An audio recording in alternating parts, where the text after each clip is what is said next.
This program brought to you by The Dubbo Dazzlers, a novel by Joy Ruby about 4 young Australian women dealing with the impact of the Second World War. There ought to be more people like you, more people who give so willingly to people like me. It's plain to see, with people like you, folk have a better break to take to people like me. Hello there.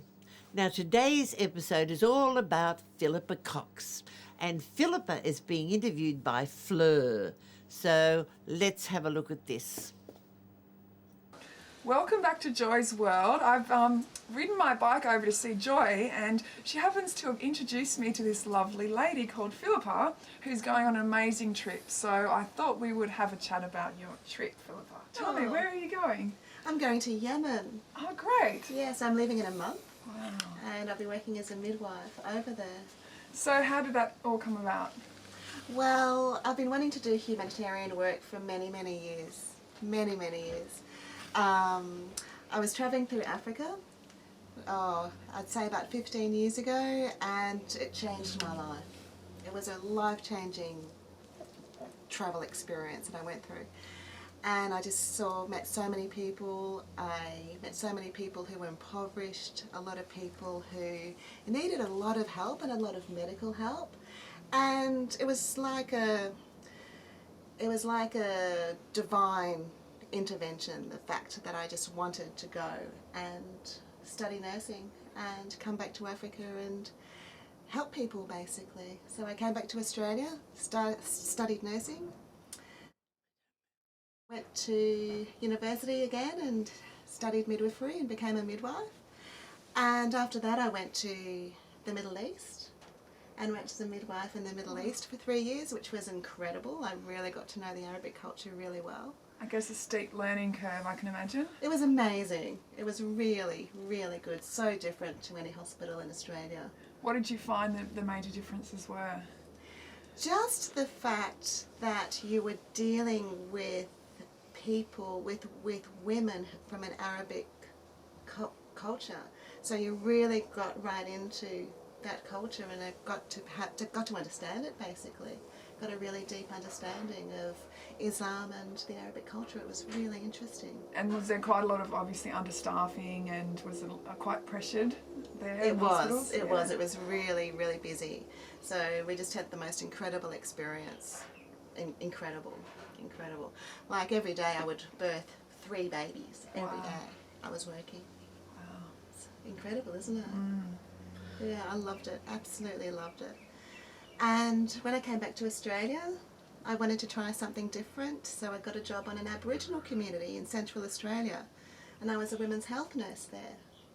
So another challenging environment. It really was. So I lived in the Aboriginal community. Beautiful people. It was the Eastern Aranda people just outside of Alice Springs.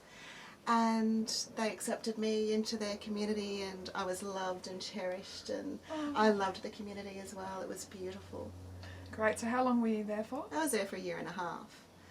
And the thing that I loved about it was not only the nursing perspective of, dealing with people, but developing relationships. Because when you're working in a hospital, you don't do that. It's quick, someone comes in, they get better, they go. But with the community, I was looking after pregnant women, and I would see their babies grow up.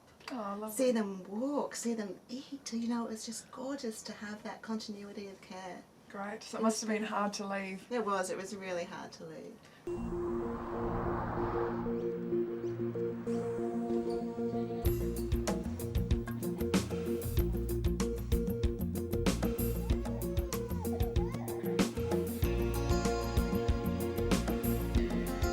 Hi, I'm Bronwyn, and welcome to the paediatric ward at the Alice Springs Hospital. Oh, there you go. Good. It's a big unit, it's 45 beds. We take anyone from the whole of the Central Australia. It's basically looks after any children that've got any illnesses whatsoever.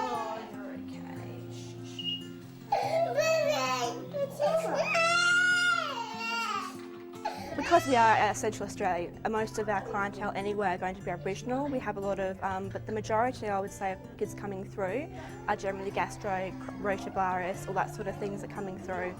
We have a lot of abscesses as well that have to come in and get drained, especially when they're left for too long.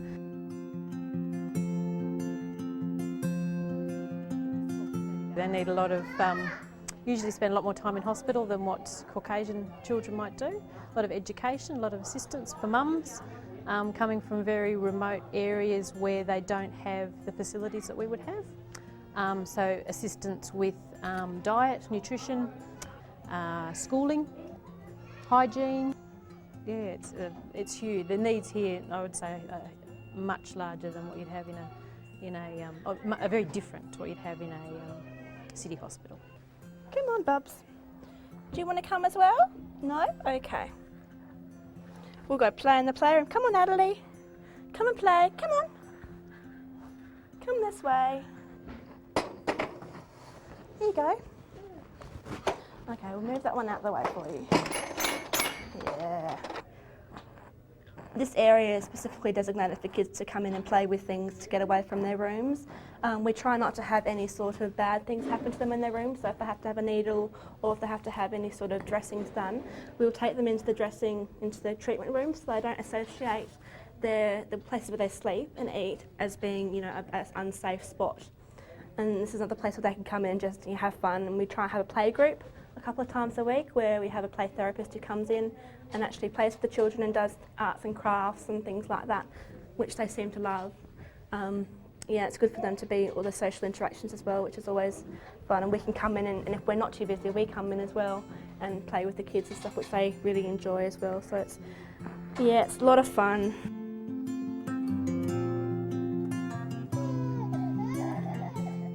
Our average stay here would probably be around 3 months of most nurses, because of, and a lot of times it's because they just can't tolerate it. There's a lot of nurses that come here and are mothers and find it very hard looking after children when they're a mother themselves. I think sometimes you get frustrated because you can't see change happening and you'd like to see that. Other times you're absolutely elated because you see a child and a mother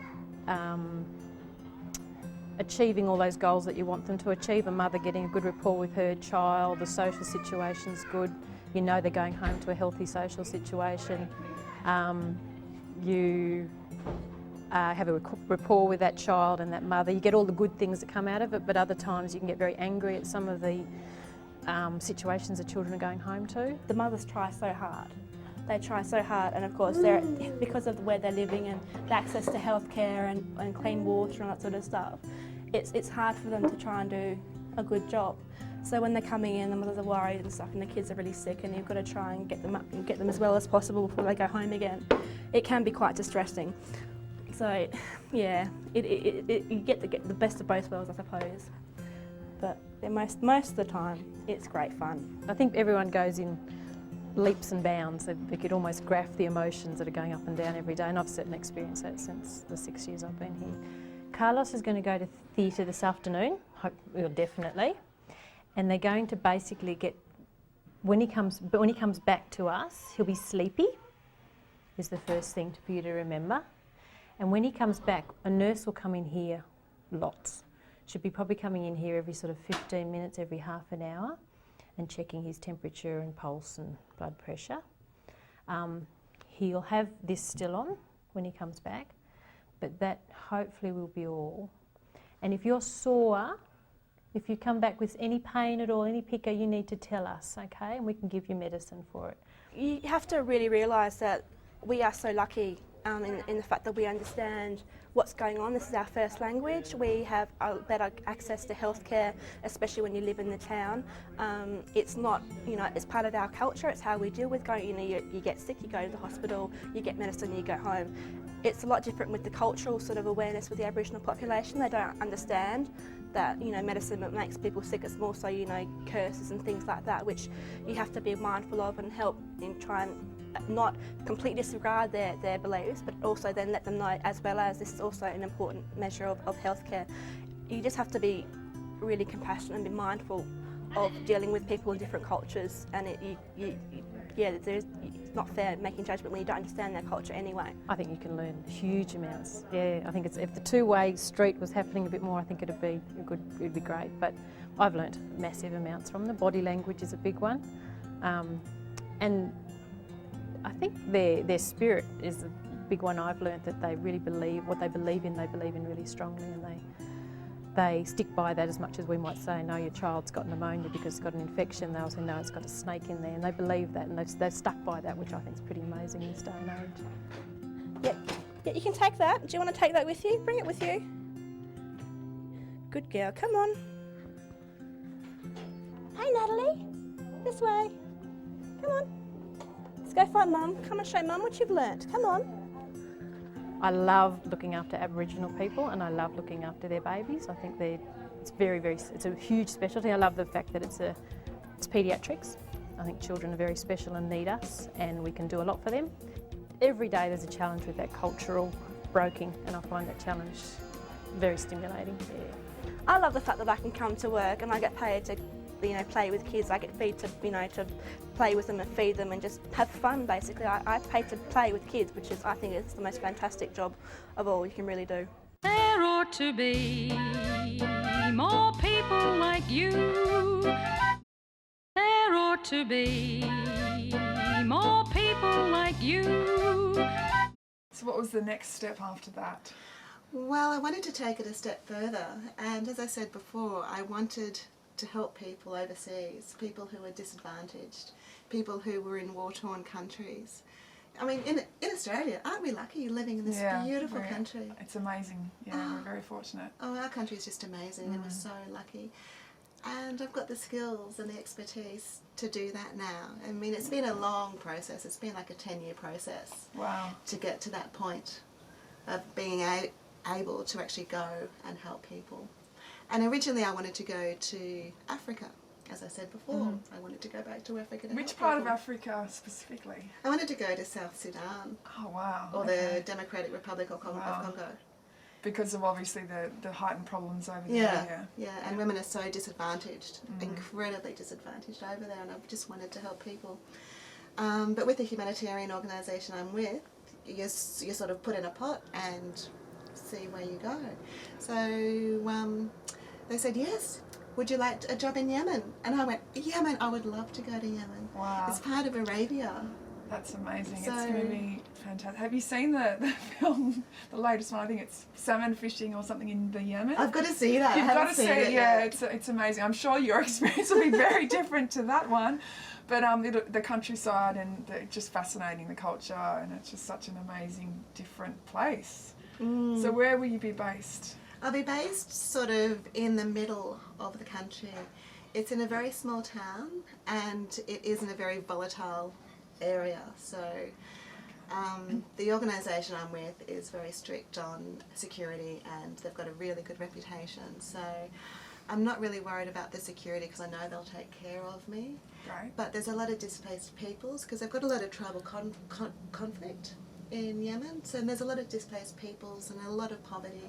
So I'll be dealing with impoverished women and women who are displaced from tribal war and stuff like that. So the need is really great. Maternity services in third world countries is really, really well needed. So based in a hospital as a midwife? I'll be based in a hospital as a midwife. I'll basically be overseeing the maternity services in that main hospital. It's only quite small actually because it's a small town. And I'll also be running a clinic in another small town.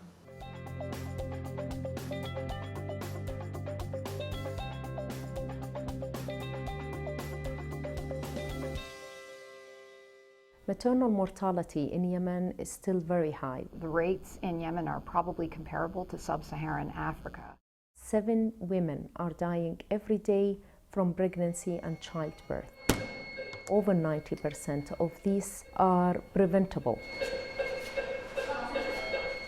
Which is quite shocking considering when you look at the standard of living, while it's quite low, it's still not comparable to Africa or Asia. Most of the deaths occurs in the rural area, and this is because of the access to the health facilities. Yemen has demographic distribution very hard. where the 23 million population are distributed in more than 135,000 population settlement. There is a big difference also with the education of women. More than 90% of deaths occur in the illiterate women. This has consequences also to the fertility of women. سواء ثقافة الزوج أو ثقافة الأم نفسها. أحياناً قد تيجي أم متعلمة يعني ممكن أنها تتابع وتحتاج أنها تتابع الحمل. لكن الزوج أحياناً لأن الأم أحياناً قد تكون الثقافة مش عارفة خطورة الحمل عليها. مش هي عارفة ما هو اللي حيواجهها. تقول أمي ولدت وجابت أكثر من طفل. جابت أحياناً 10، أحياناً بعضهن قد يصل ل 15 طفل وما حصل لهاش حاجة. Most women die after delivery because they didn't reach the services on the right time. In some areas we don't have midwives, and we need midwives to be trained for this area, because if there is no midwife in a village and there is a pregnant woman, of course she will be in a high risk. The Responsive Governance Project is addressing maternal mortality by looking at an emergency obstetric care law that would ensure that women do in fact have access to facilities and healthcare professionals that can address complicated deliveries. The IMOC is a chain of services. It's an emergency obstetric care. It's focused on midwife, it focuses on physicians. تمام، فضروري نشوف التلفزيون هذا. And it focusing also on the building itself. Basic IMOC can provide a normal delivery, counseling, family planning. The comprehensive IMOC where we can provide cesarean section, blood transfusion. The cesarean section, which is really a life-saving for a lot of women. And in Yemen, this percent for cesarean section is very low. So we are putting it as a criteria how to increase it. We review all the guidelines and protocols in safe motherhood, and we update it according to the international standards and protocols. And we trainer of trainee in the as a national level. And RGB was really one of the main partners in supporting this training. في عندنا أخذنا دورة الطوارئ التوليدية اللي هي تختص بصحة الأم والطفل، اللي أخذنا بداية بأهداف رعاية الأم الحامل إلى الرضاعة الطبيعية. بصراحة إحنا كان في عندنا معلومات، فتم تنشيط هذه المعلومات من جانب في معلومات جديدة يعني كنا ما أخذناش من قبل. It's not just a matter of having clinics or establishing clinics. It's more than that. A prevention side should be taken in mind with the community. We have lack of the health staff and female health staff. We encourage community to educate their girls and for them to finish the high school and to allow them to study and in the medical schools and allow them to work in the community. We see a lot of opportunities to work with the community, either outreach, mobile clinic or private work of midwives. Through our projects with the USAID, we worked with the private midwives in a very rural village where there is no public health facility. A midwife can open her clinic and provide the services to the community. And this should be part of our health system as a national level. Now we feel that the government is really very interested in supporting midwives. If the midwife is trained well and distributed in all the government, especially the very remote areas, they can save lives, especially women and newborn babies. I'm optimistic. And we here in Yemen, we should be optimistic in such a situation because we see a change in our intervention. In Yemen was a big taboo to talk about family planning. And now we can talk about family planning in the TV, in the radio, in the newspaper, talking with communities. We have our decision maker to talk and to advocate for family planning as safe motherhood. So there is a change. And I think if we keep on going on the same at what intervention with our developmental partner did, we have to continue in this to reach a safe motherhood in Yemen.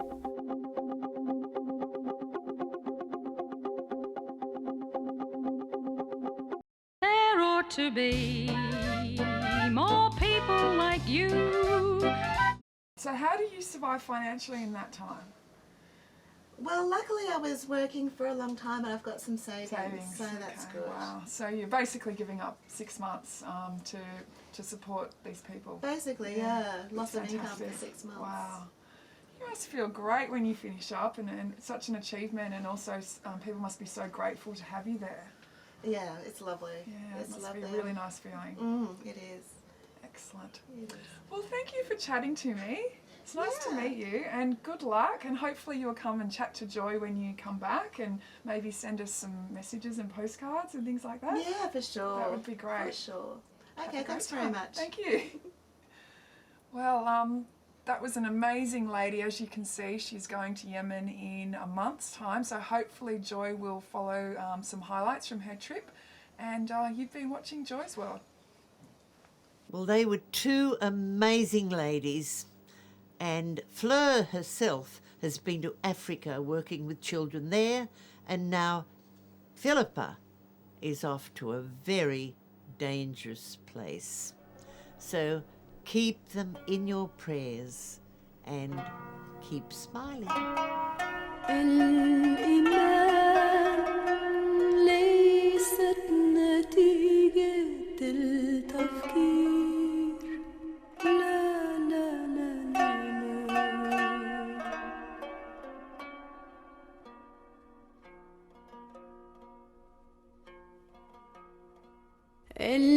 الإيمان ليست نتيجة التفكير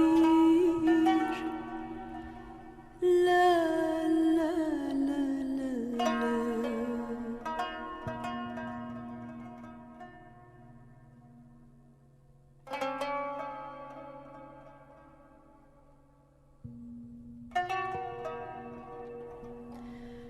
والحب